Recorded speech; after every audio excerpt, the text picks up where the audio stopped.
Hi everyone, welcome back to my channel mamma's world. তো তোমরা সবাই কেমন আছো? আশা করবো তোমরা সকলেই ভালো আছো, সুস্থ আছো, আর আমিও খুব খুব ভালো আছি। তো এর আগের দিন আমি একটা ভিডিও শুট করেছিলাম, সেটাতে আমি বলেছিলাম যে বেবি গার্ল হলে কি কি সিমটমস হতে পারে। তো ওই ভিডিওটাতে প্রচুর প্রচুর ভালোবাসা দিয়েছে তোমরা, তো তার জন্য তোমাদের অনেক অনেক ধন্যবাদ। তো আজকে যে ভিডিওটা শেয়ার করব সেটাও আমি আশা করি তোমাদের কাজে লাগবে। যারা হচ্ছে নিউ মম হতে চলেছো তাদের জন্য তো ভীষণভাবে কাজে লাগবে। আর অনেকে ইউএসজি রিপোর্টগুলো ঠিক করে বুঝতে পারে না। তো আজকে আমি আমার প্রত্যেকটা ইউএসজি রিপোর্ট আমি তোমাদের সাথে ডিটেলসে শেয়ার করব, যে কোথায় কি লেখা থাকে, কোথায় কি আছে। তো প্রত্যেকটা আমি একদম খুঁটিয়ে খুঁটিয়ে তোমাদের বুঝিয়ে দেব। তো আশা করি তোমাদের ভিডিওটা ভালো লাগবে। আর আরেকটা কথা, আমি হচ্ছে আগে থেকে কি করে জেনে গেছিলাম যে আমার হচ্ছে বেবি গার্ল হবে, তো সেটাও আমি তোমাদের কাছে বলবো যে আমি কি করে জেনেছিলাম। ইউএসজি রিপোর্টে কোন মাসের রিপোর্টে লেখা থাকে যে হচ্ছে তোমার হচ্ছে বেবি গার্ল ক্যারি করছো না বয় ক্যারি করছো। তো পুরো ভিডিওটা দেখতে থাকো, আমি আশা করি তোমাদের অবশ্যই ভালো লাগবে। তো চলো ভিডিওটা আমি এখান থেকে স্টার্ট করছি। তো প্রথমেই আমি যেটা বলছি, আমি কি করে জেনেছিলাম হচ্ছে আমার বেবি গার্ল হবে। তো প্রথম দিকে তো একদমই বোঝা যায়নি। যখনই আমার 7-8 মাস হয়ে গেছিল, তখন হচ্ছে আমাকে দেখে সবাই বলতো যে হচ্ছে বেবি গার্ল হবে, বেবি গার্ল হবে। তো বেবি গার্ল হলে আর বয় হলে তাদের মধ্যে, মায়েদের মধ্যে একটা সিমটমস ফুটে ওঠে, যেটা হচ্ছে বেবি গার্ল হলে তোমার হচ্ছে তুমি দেখতে ভীষণ সুন্দর হবে, তোমার গায়ের রং পরিষ্কার হবে, স্কিন সুন্দর হবে। এগুলো নাকি বেবি গার্ল হলে নাকি এইসব হয়। সেটা আমিও দেখেছি, আমি অনেকের মধ্যে দিয়ে দেখেছি, আমি আমার নিজের মধ্যে দিয়ে দেখেছি, আমি নিজে এক্সপিরিয়েন্স করেছি সেই জিনিসগুলো। তো সেই জন্যই আমি বললাম যে হচ্ছে আমার বেবি গার্ল হবে, সেটা আমি আগে থেকেই বুঝে গেছিলাম। তো আমাকে বেশিরভাগ লোক, তো আমার ডেলিভারি হয়েছিল কোভিডের সময়, তো সেরকম আমাকে কেউ দেখেনি। তো হচ্ছে আমাকে যে দেখেছে ওই ভিডিও কলে, আমার মা, বাবা, শাশুড়ি, শ্বশুর, এরা যা হচ্ছে সবাই আমাকে ভিডিও কলেই দেখেছে।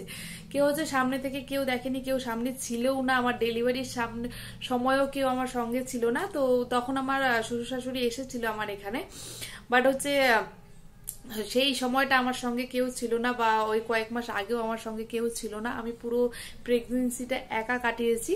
তো তারপর হচ্ছে একদিন হচ্ছে এমনিতে সবাই আমাকে ভিডিও কলে দেখতো, তাছাড়া হচ্ছে একদিন আমার এক ফ্রেন্ডের ফ্রেন্ডকে আমি ফোন করেছিলাম, ওর মা আমাকে ভিডিও কলে দেখেছে। উনি আমাকে একবার দেখেই উনি বলেছিল যে হচ্ছে তোর মেয়ে হবে। তো আমি সেই কথাটা যখন আমার ওটি হলো, তখন আমাকে ডক্টর আমার ওটিতে একজন খুব ভালো ডক্টর ছিল। উনি আমি বেশ ভয় পাচ্ছিলাম, তো সেই জন্য উনি আমার সাথে গল্প করছিল। গল্প করতে করতে উনি আমাকে বলেছিল যে কি চাই তোমার, মেয়ে চাই না ছেলে চাই। আমার মাথার সামনে দাঁড়িয়ে দাঁড়িয়ে ওটির পুরো সময়টা উনি আমার সাথে গল্প করেছে। এত ভালো ডক্টরটা, ওনার কথা আমার আজও মনে আছে। তো হচ্ছে উনি আমার হচ্ছে তখন জিজ্ঞাসা করেছিল যে তোমার কি চাই। তো আমাদের বাড়িতে মেয়ে নেই একদমই, বাট আমার শাশুড়ির মেয়ের খুব শখ। তো তখন আমি বলেছিলাম যে হচ্ছে আমার মেয়ে চাই, মেয়ে হলেই সবাই খুশি হবে, বেশি খুশি হবে। বলে কি তাহলে তোমাকে সেটাই দেওয়া হবে, এই কথা বলেছিল। তো তার একটু পরেই আমাকে দেখানো হলো যে আমার মেয়ে হয়েছে। তো সেটা একটা কথা। তার আগে থেকেই আমি আমি আগে থেকে কিছুটা আন্দাজ করেছিলাম। তারপর আমি অনেক জায়গায় দেখেছি, শুনেছি যে সবাই বলে যে সুন্দর হলে নাকি মেয়ে হয় এই। তো আমার একটা পুরো হেলদি প্রেগনেন্সি ছিল। আমি ভীষণ কি বলবো, আমার ওজন অনেকটা বেড়ে গেছিল। অনেকের প্রেগনেন্সিতে কিন্তু অনেক ওজন কমে যায়, বাট আমি অনেকটা পুট অন করে গেছিলাম। আমার 70-র মতো হচ্ছে ওজন হয়ে গেছিল। তো আর হচ্ছে গায়ের রং তো ধপধপ করতো এরকম, পুরো স্কিন গুলো যেমন গ্লো করছে এরকম। এখন তো কেমন হয়ে গেছে, বাট তখন ভীষণ সুন্দর ছিল স্কিনটা। তো তখন মনে হতো যে এরকম স্কিনটা যদি আমার এখনো থাকতো, বাট এখন তো আর সেরকম কিছুই নেই। তো ওই সব জিনিস দেখেই আমার মনে হয়েছিল আমার মেয়ে হবে। তো সেই জন্যই আমি তোমাদের বললাম। তো এই সব জিনিসগুলো যদি দেখো তুমি, তো তোমার মধ্যে যদি এই সব জিনিসগুলো হচ্ছে যে তুমি সুন্দর হয়েছো, বা অনেকের নাভি ছেলে হলে নাকি সামনের দিকে থাকে, আর মেয়ে হলে নাকি ভেতরের দিকে থাকে। তো মেয়ে হলে আমারও সেরকম ছিল। তো সেই জন্যই বললাম এইসব জিনিস কিছুটা হলেও আন্দাজ করা যায় যে আমার কি হবে না হবে। তো অনেক বয়স্করা আছে এইসব বলে থাকে। তো অনেক সময় মেলে, অনেক সময় মেলে না। সব সময় যে মিলবে এমন কোনো কথা নেই। তো আমার ক্ষেত্রে মিলেছিল, সেই জন্যই আমি তোমাদেরকে বললাম। তো তো সেটাই আমি বললাম যে আমি নিজে যেটা এক্সপিরিয়েন্স করেছি সেটাই তোমাদের সাথে শেয়ার করছি। তো হচ্ছে এরপরে বলছি ইউএসজি রিপোর্ট। তো আমার কাছে প্রত্যেকটা ইউএসজি রিপোর্ট এখনো রয়েছে, তো আমি সেগুলো যত্ন করে রেখে দিয়েছি, কারণ এগুলো হঠাৎ আবার কোন সময় তো এগুলো লাগবে না, তো তাও মানে রেখে দিয়েছি একটা স্মৃতি হিসেবে, যে হচ্ছে শেয়ার করি যে কোথায় কি লেখা থাকে, তুমি সিঙ্গেল বেবি ক্যারি করছো না টুইন্স ক্যারি করছো, তোমার বেবির ওজন কত, তোমার বেবির গ্রোথ কেমন আছে, এসব সবই কিন্তু প্রেগনেন্সি ইউএসজি রিপোর্টের মধ্যে লেখা থাকে। আমরা হয়তো সেরকম ভাবে দেখি না, তো আমিও হয়তো আগে সেরকম ভাবে দেখিনি, এখন মানে ভালোভাবে যদি দেখি তখন মানে বোঝা যায় কোথায় কি লেখা আছে না আছে। তো আগেও আমি দেখেছিলাম, তখন হয়তো মানে কিছু জিনিস হয়তো বুঝতে পারিনি আমিও। তো চলো তোমাদের আমি পুরো জিনিসটা দেখাচ্ছি কোথায় কি লেখা থাকে না থাকে। দাঁড়াও,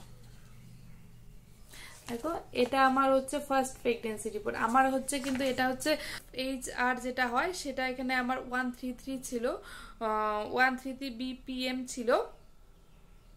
বাট এখানে কিন্তু কোথাও লেখা নেই যে তুমি সিঙ্গেল বেবি ক্যারি করছো কিনা।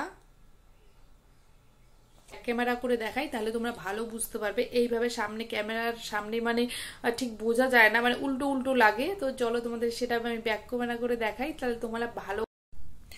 তো দেখো এখানে এখানে আমি টেস্ট করাতে গিয়েছিলাম 17ই ডিসেম্বর 2019-এ।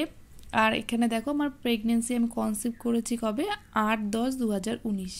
তো আমি তোমাদের আগেই বললাম যে হচ্ছে আমি হচ্ছে জানতাম না যে আমি প্রেগনেন্ট, তো সেই জন্যই এতদিনে মানে বুঝতে পারিনি। তো তারপরে আমি এটা হচ্ছে টেস্ট করেছি, 10 উইকস অলরেডি আমার হয়ে গেছিলো, তারপরে আমি টেস্টটা করেছিলাম। তো এখানে 3 লেখাই রয়েছে, তো সবগুলোই আমার বেশ ভালো ছিল। আমি হয়তো অনেক দেরিতে করেছি, তাও মানে আমার সেরকম কোনো মানে প্রবলেম হয়নি, সবকিছু একদম ঠিকঠাক ছিল। আর সেরকমভাবে আমি বুঝতেও পারিনি তখন, তো আমার কোনো অসুবিধা বা কিছু সেরকম কিছু হয়নি তখন। তো আমার প্রত্যেকটা ইউএসজি হচ্ছে সুরক্ষা থেকে করা, তো কলকাতায় এটা। তো প্রত্যেকটা এখান থেকে করেছিলাম আমি। তো দেখো এখানে লেখাই আছে তুমি সিঙ্গেল না টুইন্স ক্যারি করছো, এখানে দেখো সিঙ্গেল লেখা আছে। তো তারপরে চলো এটা দেখাই আমি। দেখো এই যে এখানে দেখো এটা আমার প্রথম মানে ইউএসজি এটা। তো এগুলো এটা না খুব মানে এর মধ্যে ভালো করে দেখা যায় না, ক্যামেরার মধ্যে ভালো করে এটা দেখানো যায় না। চলো তার এর পরেরটা আমি তোমাদের দেখাই। দেখো তারপরে আমি করিয়েছিলাম, এটা হচ্ছে তারপরেরটা। এখানেও দেখো লেখা রয়েছে সিঙ্গেল। তো এটা হচ্ছে যদি টুইন্স হতো এখানে টুইন্স লেখা থাকতো। তো এখানে FHRটা দেখো 12162, দেখেছো? তো আমার প্রত্যেকটা ইউএসজি রিপোর্ট ভালো ছিল, কোনোটায় মানে সেরকম কোনো প্রবলেম ছিল না, তো সবগুলোই ভালো ছিল। আর আমার প্রেগনেন্সিটা আমি বললাম না আগে থেকে যে পুরো প্রেগনেন্সিটা আমার হেলদি ছিল, তো আমার সেরকম কোনো প্রবলেম ছিলই না, আমি একদম মানে রিল্যাক্সে ছিলাম, বেশ ভালো ছিলাম। তো এটা হচ্ছে আমার 13 উইকসের প্রেগনেন্সির, এটা হচ্ছে ইউএসজি রিপোর্টটা এরকম ছিল। দেখো বোঝা যাচ্ছে কিন্তু এখন ফিটাসটা পুরো বোঝা যাচ্ছে।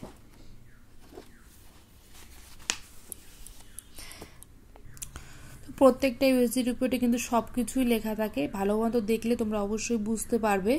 তো চলো এর পরেরটা আমি দেখাই। তো এটা ছিল আমার 17 উইকসের। দেখো এখানে পরপর দেয়া রয়েছে, দেখো প্রত্যেকটাতে টিক মার্ক দেয়া রয়েছে, কারণ আমার মানে সবগুলোই ভালো ছিল, মানে ডক্টর দেখে এটা প্রত্যেকটাতেই হচ্ছে টিক মার্ক দিয়ে দিয়েছে। তো এখানে দেখো ওজনটা মেনশন করা আছে 302 গ্রামস এর হচ্ছে অ্যাপ্রক্স, এটা হচ্ছে ওজনটা আছে তোমার ফিটাসের। আর এখানে দেখো FHRটা দেখো 147।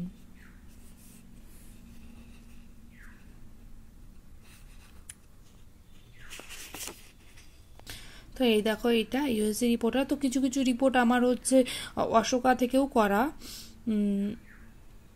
তো আমার হচ্ছে ডেলিভারি অশোকা নার্সিংহোমেই হয়েছিল, তো ওখান থেকেও কিছু কিছু আমি হচ্ছে ইয়েগুলো করেছিলাম, ইউএসজি রিপোর্টগুলো ওখান থেকেও কিছু কিছু করিয়েছিলাম। তো কোভিডের টাইমে মানে এটাই আমার বাড়ির সামনে হতো, তো আমি এখানেই যেতাম, সেখানে অনেকটা দূরে যাওয়া কোনো পসিবল ছিল না। এটা আমার হচ্ছে লাস্ট হচ্ছে ইউএসজি রিপোর্ট। এটা আমার 34 উইকসে, আমার 36 উইকে হচ্ছে ডেলিভারি হয়ে গেছিলো। তো এটা হচ্ছে আমার 34 অবধি আছে, দেখো।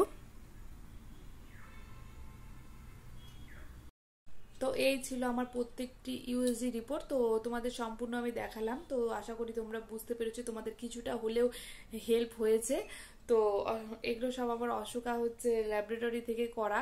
তো আমি যখন মানে টেস্টগুলো করাতে যেতাম তখন তো মানে পুরো কোভিড মানে এরকম ছিল। প্রথম দিকে হয়তো ভালো ছিল, বাট লাস্টের দিকে আমি যেই টেস্টগুলো করাতে যেতাম তখন তো মানে পুরো কোভিড, মানে একজন একজনের থেকে মানে 2-3 হাত দূরে বসে রয়েছে এরকম অবস্থা। সবাই প্রত্যেকবার মানে যে ঢুকছে তার বেড চেঞ্জ করে দিত, মানে খুব ভালো ইয়ে করেছিল। তো তারপর বলি যে হচ্ছে বেবি গার্লের হচ্ছে আমার হচ্ছে বেবির ওজন ভীষণ ভালো ছিল। তো হচ্ছে সেগুলো রিপোর্টের মধ্যে লেখাই থাকে। তো যদি হচ্ছে তোমার বেবির ওজন কমে যায়, কিন্তু তখন তুমি ইউএসজি রিপোর্টের মধ্যে কিন্তু সেটা ধরা পড়ে যাবে। তখন হচ্ছে ডক্টরের কাছে গেলেই তোমাকে তখন বলবে যে খাওয়া দাওয়া ভালো করে করতে। তো আমাকেও সেরকম বলেছিল। মাঝখানে আমার একবার ওজন কমেও গেছিল, তখন কত 4 মাস, হ্যাঁ 4-5 মাস হবে, তখন এরকম হয়েছিল আমার। তো ভীষণ বকেছিল আমার ডক্টর আমাকে। 2 কেজি 600 মতো ওজন ছিল আমার বেবির। তো আমারও ওজন ভালো ছিল, আমার বেবিরও ওজন ভালো ছিল, আর আমার বেবি একদম সুস্থ হয়েছিল, একদম সুস্থ মতো হয়েছিল, কোনো প্রবলেম ছিল না। আমারও কোনো প্রবলেম ছিল না। অনেক বাচ্চা হলে পরে কি বাচ্চাদের জন্ডিস এইসব হয়। তো অনেকে বলে যে প্রেগনেন্সিতে হচ্ছে আখের রস খেলে নাকি ইয়ে হয় না, কি বলে জন্ডিস হয় না বাচ্চাদের।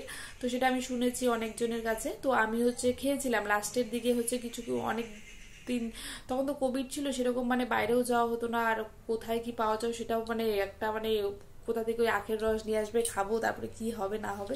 তো সেই জন্য মানে আমি খেয়েছিলাম লাস্টে কয়েক মাস আগে মনে হয় খেয়েছিলাম। তো আমার বেবির একদমই জন্ডিস ফন্ডিস ওইসব কিচ্ছু হয়নি। যাই হোক ভালো মতো সুস্থ মতো হয়েছিল। তো আমার হচ্ছে 3 দিনেই আমাকে ছুটি দিয়ে দিয়েছিল। বেবির সবকিছু টেস্ট ফেস্ট করে তারপরে হচ্ছে ওরা বলেছিল যে তুমি আর তোমার বেবি একদম সুস্থ আছো। তো তারপরে হচ্ছে আমাদের 3 দিনের দিনই ছুটি দিয়ে দিয়েছে। তখন যেহেতু কোভিড ছিল মানে 3 দিনের বেশি ওরা একদমই রাখতে। তো চলো, আর অনেক গল্প করলাম তোমাদের সঙ্গে। তো ভিডিওটা কেমন লাগলো অবশ্যই কমেন্ট করে জানিও, আর তোমাদের যদি কিছু উপকার হয় তো সেটাও কমেন্ট করে জানিও, আর তোমাদের কোনো কোশ্চেন থাকলে সেটাও কমেন্ট করে জানিও। তো চলো টাটা, আজকে ভিডিওটা এখানে শেষ করছি, আবার দেখা হচ্ছে নতুন একটি ভিডিওর সঙ্গে। টাটা, সবাই ভালো থেকো, সুস্থ থেকো।